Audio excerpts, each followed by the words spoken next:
Welcome to This Explainer. Today, we are absolutely decoding one of the most deeply allegorical and frankly mind-bending sequences from the entire Dreamweaver lore, the unlocking of the Field of Light. Now, if you're familiar with the lore, you know this isn't just your standard run-of-the-mill fantasy quest where the heroes just hit something with a sword until it opens. No, this is a profoundly deep exploration of human nature itself, and it's all told entirely through the language of color. We are going to be following our core trio, Mitsuki, Arlene, and Helios, as they step up to confront what is arguably their ultimate test. So, get comfortable, because we are really going to take our time breaking down every single layer of this. Right off the bat, our story picks up with Mitsuki, Arlene, and Helios standing right before the incredibly imposing Gate of Light. And you can feel it. It's a moment of immense, crushing gravity.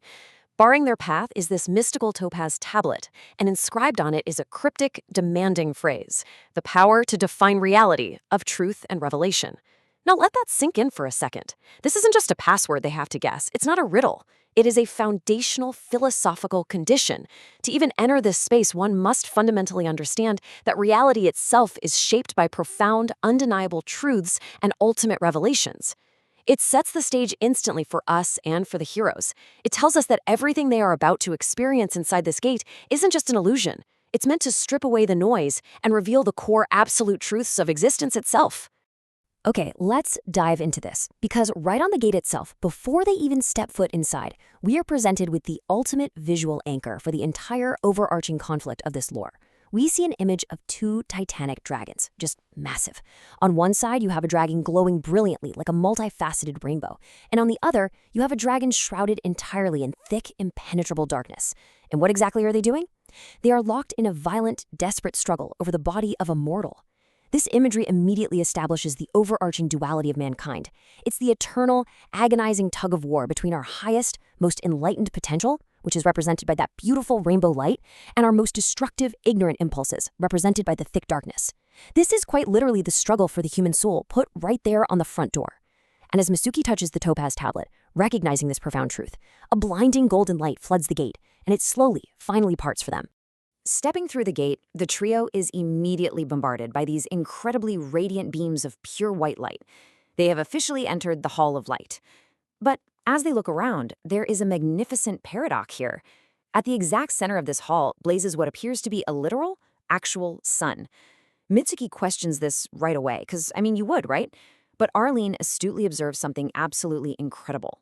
She realizes that if this were a true unrestrained star hanging out in the middle of a room, they would have been instantly incinerated by its punishing rays. But they aren't. Instead, the light is entirely perfectly contained within its own body. The light shines forth, illuminating everything, but the destructive potential is completely restrained. This is absolutely crucial. It feels like a massive clue for us. It hints at the ultimate theme of this entire trial: perfect balance, profound self-control, and the responsible, careful management of immense power. Surrounding this perfectly contained sun are 7 distinct, uniquely colored portals. Section 1. Primal Forces and Energy. The first portal they approach is the red portal.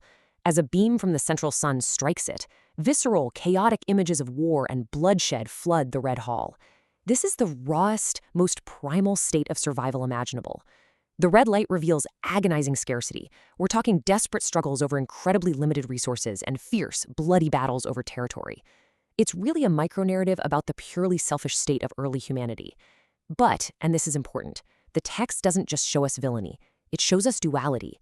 Because alongside that individual and communal greed, there are scenes of valiant, heartbreaking sacrifice to protect the weak and the vulnerable. As Arlene notes while they're watching this spectrum signifies loss and sacrifice. It serves as a stark, super-urgent warning about the bloody consequences of unmitigated greed. Think of it as the foundational, absolute lowest frequency of the human struggle. Seeking to progress past that heavy scene, they move next to the orange portal. And here, the frantic, panicked pace of the red hall gives way to something much more rhythmic and, well, inevitable. The imagery in this portal begins in total darkness, slowly shifting into a beautiful sunrise. The sun arcs perfectly across the sky to a sunset, and then time actually accelerates. You watch the environment transition into spring, where plants sprout and bloom, then it shifts to the intense, baking heat of summer, where life matures, fading into the wilting, drying brown leaves of autumn, and finally settling into the bare, near-death stillness of winter, only for spring to return once more. Arlene and Mitsuki quickly grasp the profound meaning here. The orange spectrum is all about transitions. At its deepest, most fundamental level, it represents the inescapable continuous cycles of life and death that govern absolutely all things. Building directly on those cycles of time, they step before the yellow portal. Here, we witness the chain of energy. We see the sun shining, the rain falling, and the earth being nourished.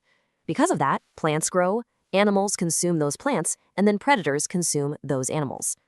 Finally, humans arrive on the scene, consuming both flora and fauna, harvesting the Earth's resources to slowly, painstakingly build civilization. As the trio observes this, it becomes clear that human civilization, at its core, is entirely centered on the harvesting and distribution of energy. Actually, scratch that. It's more like civilization is just a highly organized version of that natural harvesting. We are not detached from nature. Human society closely mirrors the ecological predatory food chains found out in the wild. So, the yellow spectrum is the literal embodiment of energy, how it is gathered, how it's consumed, and how it's utilized to build our entire world. Section 2. Harmony and Vitality. This brings us to the green portal, which is honestly one of my favorites. Here, the imagery mirrors the previous portals we just saw, the sun, the rain, the plants, but a profound new pattern emerges. The wildlife here exhibits perfect restraint. They never, ever consume more than is strictly necessary for survival. But it goes way deeper than that. The animals don't just take from the earth, they actively give back. Grazing animals spread pollen, migrating beasts distribute seeds, actively proliferating life and encouraging massive biodiversity. Scavengers consume the dead, acting essentially as nature's immune system to break down remains and prevent terrible epidemics. And the humans, well, they reflect this exact same ecological harmony. They manage their resources incredibly prudently, never overconsuming and heavily recycling waste, transforming tough, discarded materials into brand new, useful items. So what does this all mean? The crucial point is this. The green spectrum allegorizes true vitality. It represents the prudent conservation and perfect management of life. It's an absolutely beautifully constructed argument for how real-world environmental balance is the true ultimate marker of an advanced society. Section 3.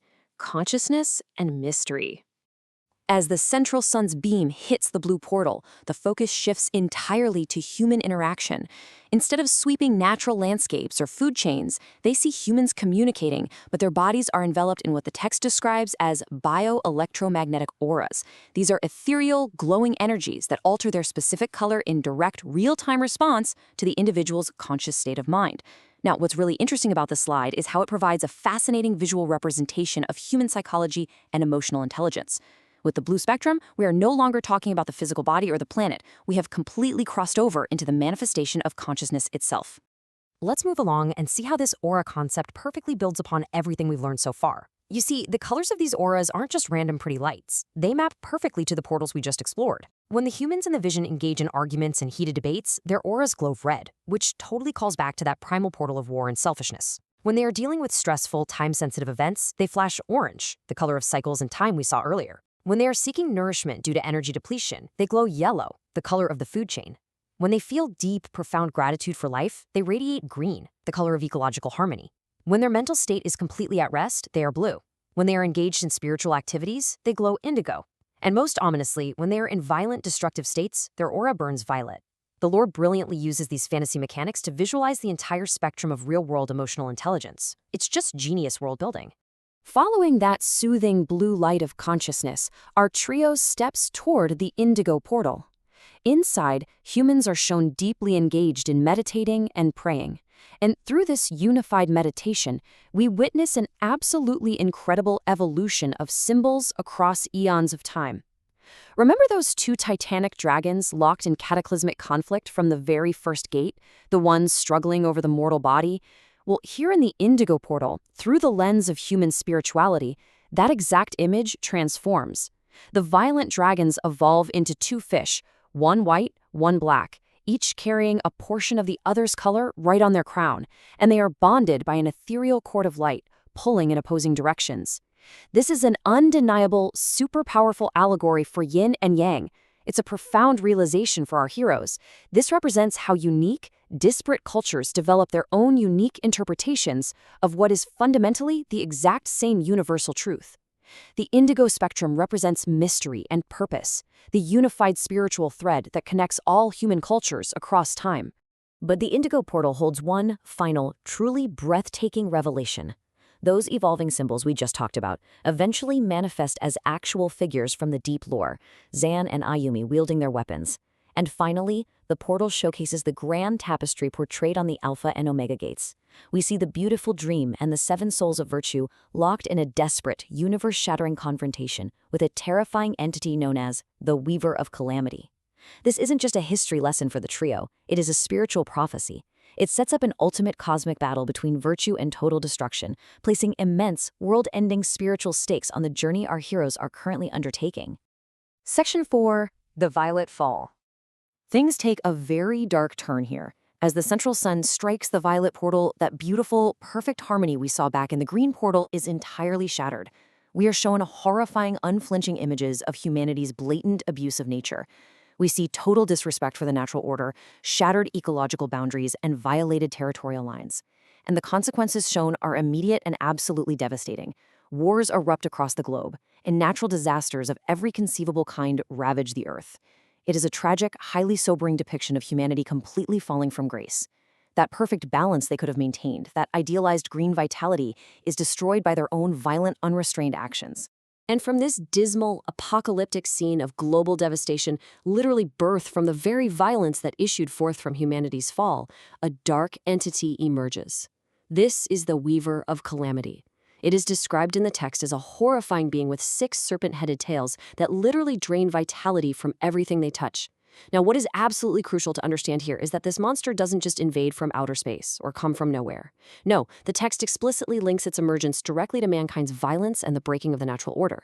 It is the ultimate consequence, the physical manifestation of the violet spectrum, a cosmic punishment born directly from humanity's collective failure to maintain the harmony of the preceding portals. It's humanity's own darkness coming back to consume them. Section 5. Unlocking the Gate. And this brilliantly illustrates the grand design of the Hall of Light. We've seen it all now.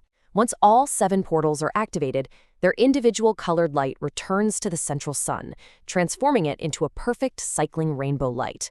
By integrating all these facets, from red's primal warning of bloodshed to orange's cycles, yellow's energy, green's harmony, blue's consciousness, indigo's spiritual mystery, all the way to violet's catastrophic fall, they achieve total, complete understanding. They align the entire spectrum of existence. The pool of light gathers immense energy, and Mitsuki, understanding the lesson, is able to loop this process, bringing the entire spectrum into perfect, contained alignment, just like that central sun we saw at the very beginning.